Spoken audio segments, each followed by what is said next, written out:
Hello, I'm Paul Beckwith, and in this video I'm going to talk about a brand new peer-reviewed paper that just came out a couple days ago called Extreme Melting at Greenland's Largest Floating Ice Tongue.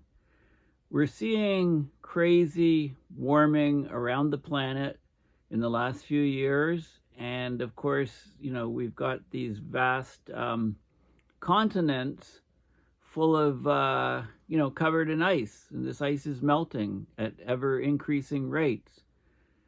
So in Greenland, the surface air temperature is often going above zero, even at some of the highest elevations on Greenland, where we have over 3 kilometers thickness of ice sitting on top of bedrock. So you can imagine that that's at high elevation. And instead of getting snowfall, we're getting some rain on ice events, and we're getting periods of time where these temperatures at the surface of the ice are well above zero. So of course we're getting lots of melting, lots of surface melting. We're getting meltwater ponds forming on the surface of the ice, and that water of course is drilling its way down through the ice because water is heavier than ice, as you know. So if you've got a lake on top of the ice, and that warm water drills its way down through crevasses and creates big moulins, and it goes to the base of the ice where it can lubricate the interface between the ice that's grounded on the bedrock, and then the glaciers can move faster. So in Antarctica, we're getting lots of melt of Antarctic glaciers as well, but the air temperature is well below zero. So in that case, it's just the warming oceans underneath the ice that's on, in coastal regions. It's going well inland in streams and so on, and ablating and melting the ice from below. So Greenland, of course, has the melting on the surface of the ice, and also the melting from the warming oceans underneath.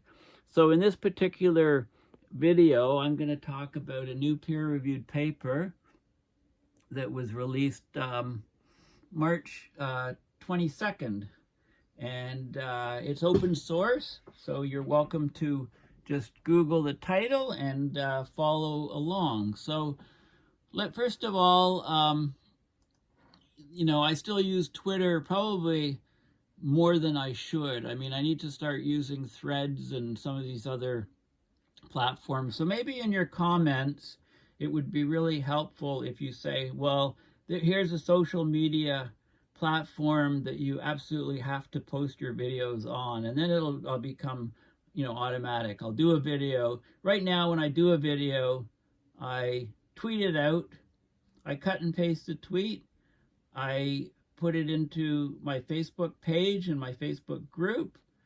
I go to LinkedIn and I post it there on my LinkedIn page. I go to Instagram and I post it there. And I go to Reddit and I post it there in the Reddit subreddit climate. So it's Reddit/climate. And so those are the places I post. So if I know I'm missing things like Blue Sky, I'm missing Mushroom, I'm missing Mastodon, I'm missing Threads. If there's any others that you know of, then please give a list of social media sites where you think I should really be posting my videos to get more viewership.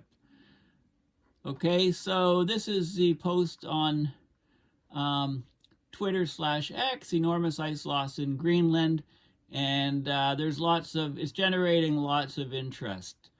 So also, I did do some reading about plastics, and do you know that we eat 44 pounds of plastic in our lifetimes?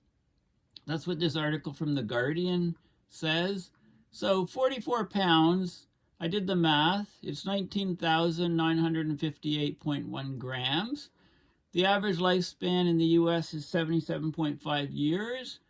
Multiplied by 365.25 days. The 0.25 is because every 4 years is a leap year. And you get 28,306 days. So 44 pounds in a lifetime, that means you're eating 0.705 grams a day of plastic.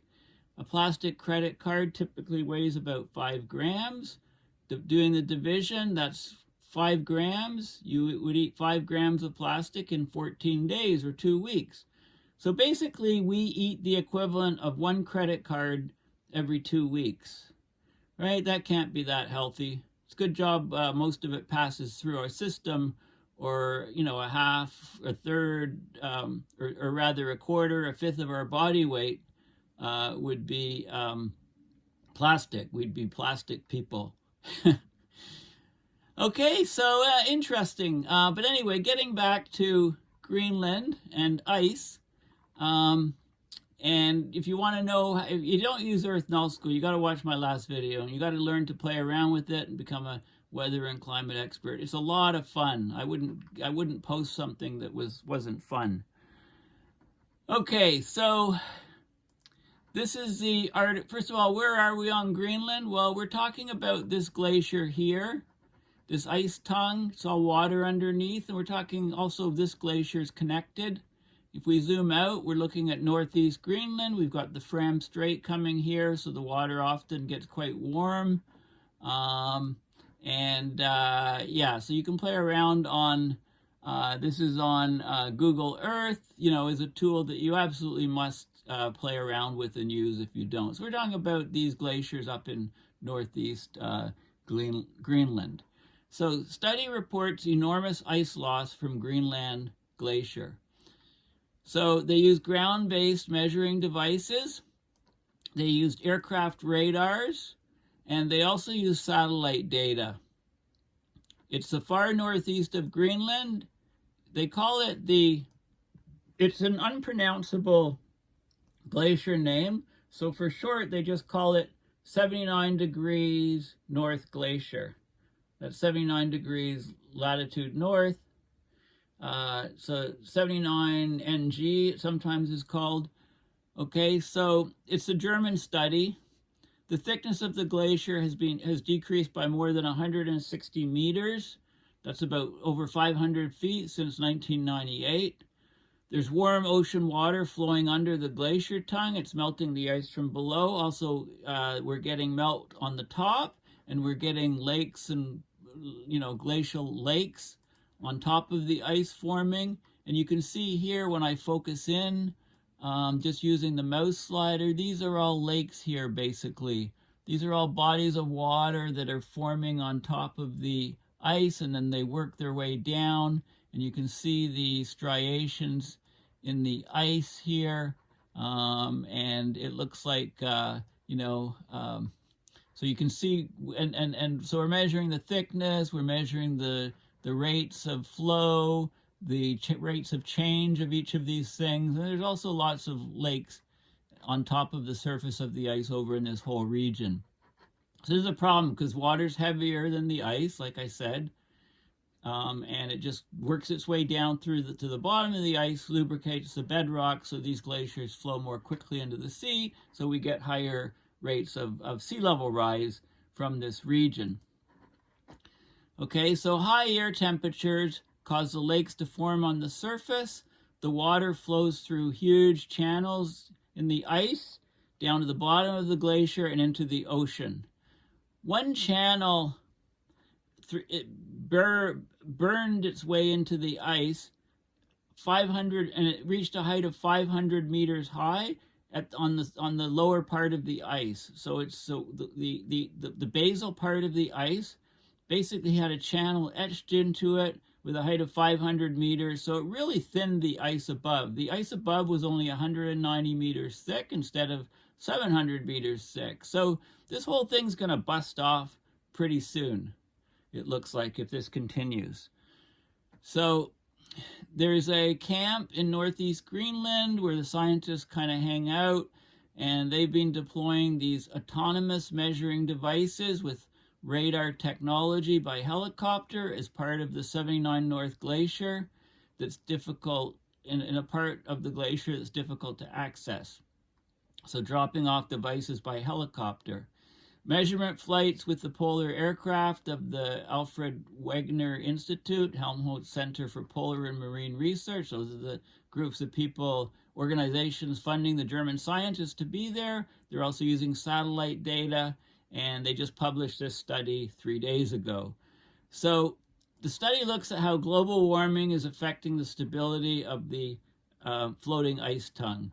This is of great importance for the remaining ice shelves in Greenland, as well as those in Antarctica, because we can learn how quickly these things can melt out and how much trouble we're in, how quickly sea level rise can accelerate. Because instability of the ice shelf usually results in an acceleration of the overall ice flow from the whole glacier, and that means more and more calving and more ice melting and greater accelerating sea level rise. So since 2016, they've been using autonomous instruments to carry out radar measurements on the glacier to determine melt and thinning rates. They used aircraft radar data as well from 1998, 2018, 2021 to ground truth, and they also used satellite data, which was ground truth. So they could measure that this glacier has changed significantly in recent decades because of global warming.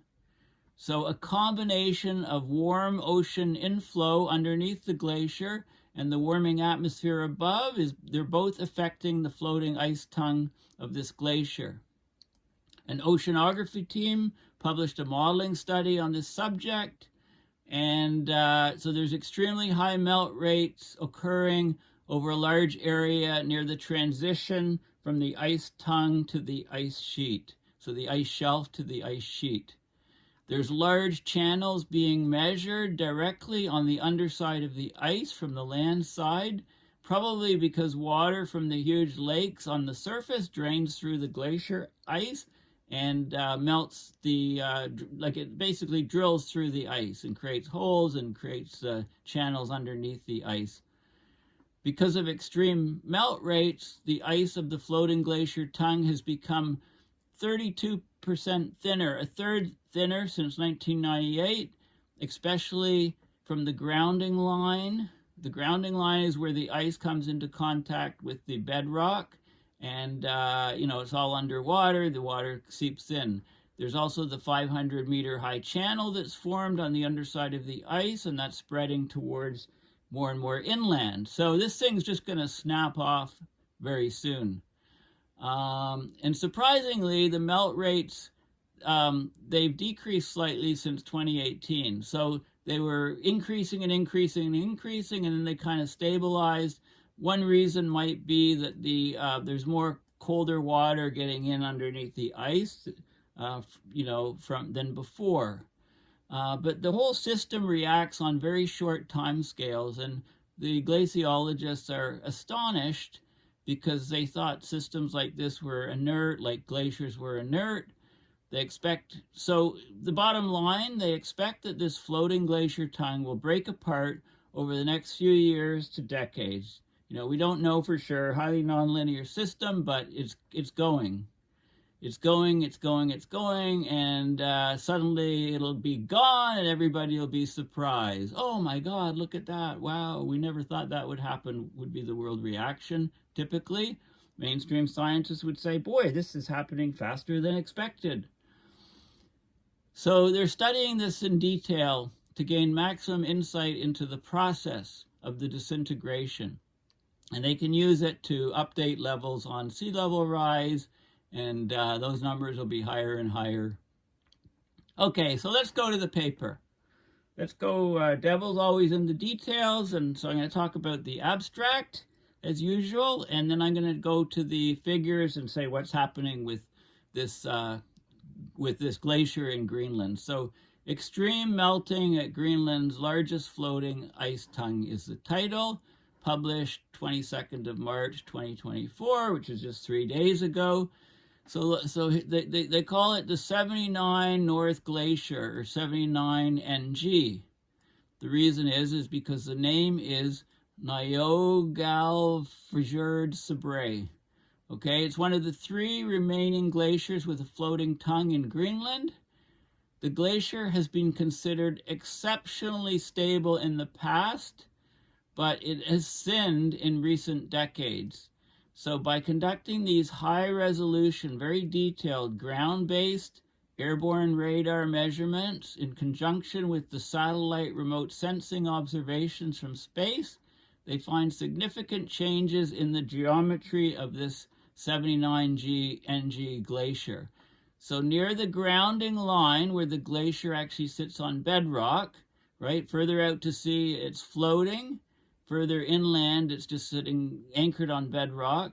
There's a 500-meter high subglacial channel that's grown since 2010, and it's lowered the surface of the glacier 7.6 meters per year. That's pretty large change. There's extreme basal melt rates, so melt rates at the bottom that exceed 150 meters a year over a period of 17 days, so rapid melting over a very warm period within a distance of 5 kilometers from the grounding line. The ice there has thinned a third since 1998. The melt rates are heterogeneous. They're not homogeneous. They're not the same throughout. They vary. There's a lot of variability depending on where you're measuring on the glacier. And I'll show you in that in some of the data. This is probably due to the variability in the water column thickness, how deep the water is, and also the channels that are being etched in the ice base. Okay, so time series of melt rates show a decrease in the basal melting since 2018. So there's some colder water coming into the cavity, or the cavity is getting deeper and deeper into the glacier, and it's harder to get warm water to circulate in there, right? It's mostly melt water, so it stays cold. Maybe that's what's happening, right? Cold water is obviously denser than warm water. So the inflow of warm ocean currents has led to the extensive thinning of the ice tongue near the grounding line over the last 2 decades. The growth of the channel results probably partly from the increased subglacial discharge due to we're getting more and more of the surface area of the glacier melting from high temperatures from global warming. So we're getting more melt ponds and melt lakes, etc., on the top, and then those are etching through, helping to cut away the ice underneath. So let's have a look. Let's have a look at the results. Okay, so here is Greenland, and what we see is this is the 79NG is right up here. It's this tongue here. So I showed it to you on Google Earth. It's this guy right here, 79NG. And there's also the ZI. ZI is the Zachariah Istrom glacier. So the glacier kind of splits into two. All of this feeds the northeast, is fed by the northeast Greenland ice stream, which is this guy here. This whole vast area of ice is flowing, and this is where it ends up, coming out here and coming out here. And there's also the Petermann Glacier up here on this side, and it's being fed by flow this way. So just to give you the context, this little box here is enlarged here and here. And what you can see here these are stations that are being measured, and you can see various thinning rates in these regions. Okay, so the black is 125 meters per year of thinning of the glacier, and you can see going all the way down to 0 is the yellow. Okay, 0 to 25 meters per year is the yellow. So the highest rates are the darkest colors. So you can see that they're concentrated over here in the ice stream. And this is another view showing the surface velocity in meters per year on top of the glacier.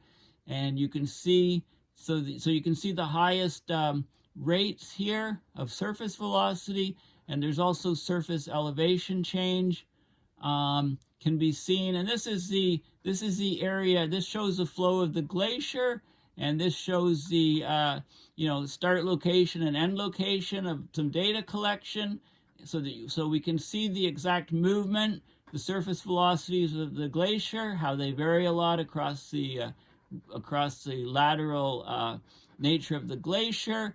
And there's figures, 4A and 5A are this type of view along the glacier. And then there's cross sections for figures, for other figures. So that's what I'm going to be showing you as we move along here in the glacier. Okay, so this is elevation. This is showing you the glacier. This is the ice surface of the glacier here. The nadir is the, if the satellite's directly overhead looking down, that's the nadir, but the satellite's moving, it can look at an angle. So that's just pointing out the different measurements. This is 2017, this is 2018. So you can see this is the base of the ice. So we're going 100 meters above sea level to, almost 500 meters below sea level, so 600-meter thickness. And in 2018, you can see a view here, and you can see this is a channel that has formed underneath the ice. Okay, and you can see that if the bottom was here, the channel is being cut up here. So, it's not showing the channel coming to 190 meters, coming down to about here, but part of the channel comes right up here. But in this region, you're seeing the channel, the outline on the echogram of the channel. You can also see, this is showing you a time scale of the thickness of the glacier over time. So this is October 2017. This is the ice is, in this location is 350 meters thick. And as we move through the years towards the present, we get a thinning and thinning and thinning, and now we're talking about a glacier thickness here. In this region, it's only 200 meters. So we've lost not quite half of the thickness of the glacier in a short period of time. This is the vertical displacement rate in meters per year, how we're dropping. This is, so the vertical, we're losing vertical height, at the surface, measured with radars of like 150 meters. This is showing the ablation rate of the glacier at the bottom of the glacier, losing amounts of ice. And this is the melt rate in meters per year, so very high back in 2018, 2019, a bit of a slowing down, but it's still going. So melt rates, and we can go and look at some thickness cross sections. And what we see here is, so this is figure 4. If we go back to the original diagram, what it's showing is, we always refer back to here. So we've got figure 4A is this way. Figure 4B is here. 4C and 4D is we're heading out to sea.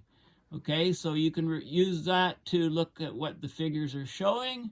Right, so 4A is along the distance of the glacier going out towards the sea, and we're seeing the thickness here in 2010, 2015, 2018, and 2021. Clearly the thing is disappearing. Ice flow is this way.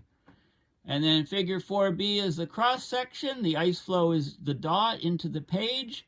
So we're looking at a cross section, and we're looking at a cross section through the years, and here we are. So we're getting just ablation.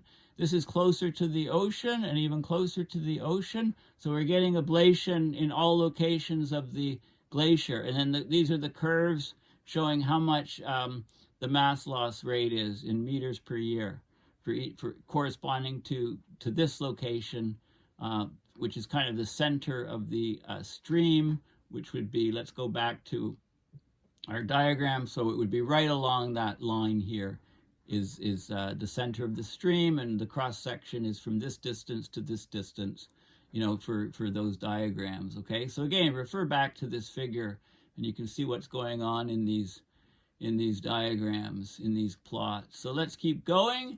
Okay, so now we've got 5, this is figure 5, we've got A, B, C, D, so let's just go back up here.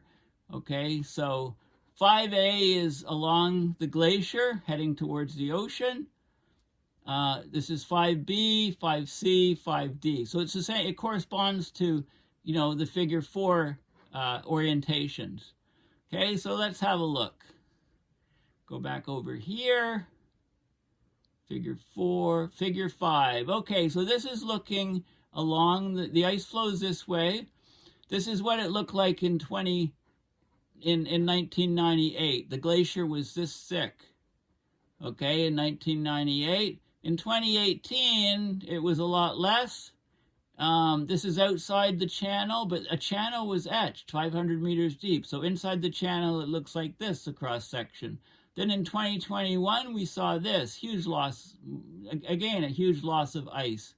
So the ice there, the channel's 500 meters deep, etched into the ice. The ice is only 190 meters thick there. So the whole thing's going to bust off very soon.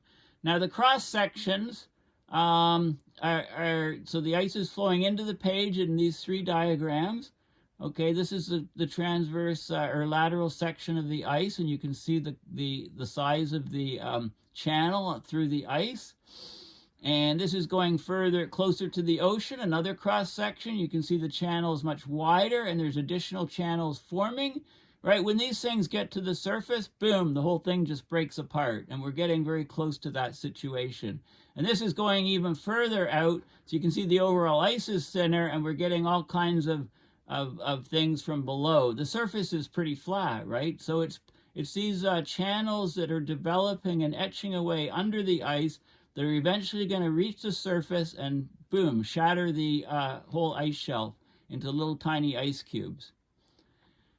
Okay, this is the thinning rate. This is a curve showing distance from the grounding line and thinning rate. So within about 5 to 10 kilometers from the grounding line, we're getting the thinning rate is very, very high. As you go further away, it's lower. Okay, so we're getting extreme subglacial melting at the bottom of this floating ice tongue. And here's some images showing the melt rates again, melt rate from different instrumentation. And then there's a discussion of it on the actual numbers and the spread of thinning rates, et cetera, et cetera, et cetera. This is the distance to the grounding line and the temperature, the skin temperature of the ice. How much it's warming. But anyway, basically, this is a good paper. It's combined in situ, so measurements right on the ice, with remote sensing methods, both from the automatic sensors that are dropped by aircraft onto the ice, and satellite measurements. So they're seeing changes in the ice geometry. The ice near the grounding line has these huge channels in it. One of the channels goes 500 meters up through the ice, so the ice thickness is only 190 meters above. 500 meters through, that's half a kilometer through the ice, there's only 190 meters left, right? So that's 5/7 of the way to busting through the ice, and then the ice will start to shatter based on that channel. So higher melt rates are occurring inside the channel than outside. These high melt rates are more than 100 meters per year. They're caused by thick ice in contact with warm water masses at the bottom of the cavity below. And, you know, it's basically going. I mean, it's going. There's a lot of supplementary material supporting it, lots of different information on the satellite images and, you know, other pictures of the ice thicknesses and so on. Here's the airborne radar, you know, data being taken. There's all the melt channels, all the melt lakes that you can see.